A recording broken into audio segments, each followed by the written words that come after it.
Praise the lord. ఈరోజు దేవుని వాగ్దానము పేతురు రాసిన మొదటి పత్రిక 5వ అధ్యాయం 10వ వచనం. తన నిత్య మహిమకు క్రీస్తునందు మిమ్మును పిలిచిన సర్వకృపానిధియగు దేవుడు కొంచెము కాలము మీరు శ్రమపడిన పిమ్మట తానే మిమ్మును పూర్ణులనుగా చేసి స్థిరపరచి బలపరచును. యుగ యుగములకు ప్రభావమాయనకు కలుగునుగాక. ఆమేన్. ప్రభువైన యేసుక్రీస్తు తండ్రి మనలందరినీ కూడా ఆయన స్వరక్తమిచ్చి ఆయన కొనుక్కున్నారు. మనం ఈ లోకంలో కొంతకాలం శ్రమ పడవలసి ఉంటుంది. క్రైస్తవులంటే ఆనందము సంతోషము కాదు, వారి జీవితంలో ఎన్నో కష్టాలు అనుభవించాల్సి ఉంటుంది.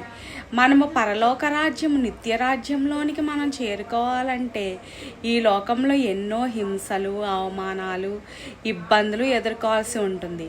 కానీ మన ధైర్యం యేసుక్రీస్తే. మనం ఆయన్ను చూసి ధైర్యం తెచ్చుకొని మనం వెళ్ళుచున్న శ్రమల్ని బట్టి కానీ, మనం వెళ్ళుచున్న హింసలను బట్టి కానీ మనం చింతించకుండా మన భారమంతా ఆయన పైన వేసి మనము నిత్య జీవానికి వారసులగుటకు మనం ఎదురు చూడాలి. మనము శ్రమను సహించాలి. శ్రమను సహించిన వాడే ధన్యుడు. కాబట్టి ఆయన నామము నిమిత్తం మనల్ని జనులు హింసించి, దూషించి, అపహసించినా మనము ఓర్చుకోవాలి. పరలోకంలో మనకి నిత్యరాజ్యం అనేది మనకు దొరుకుతుంది. మనందరము కూడా నిత్యరాజ్యంలో చేరడానికి ప్రభువైన యేసుక్రీస్తు తండ్రి మన అందరికీ కూడా సహాయం చేయనుగాక. ఆమేన్. హల్లెలూయా.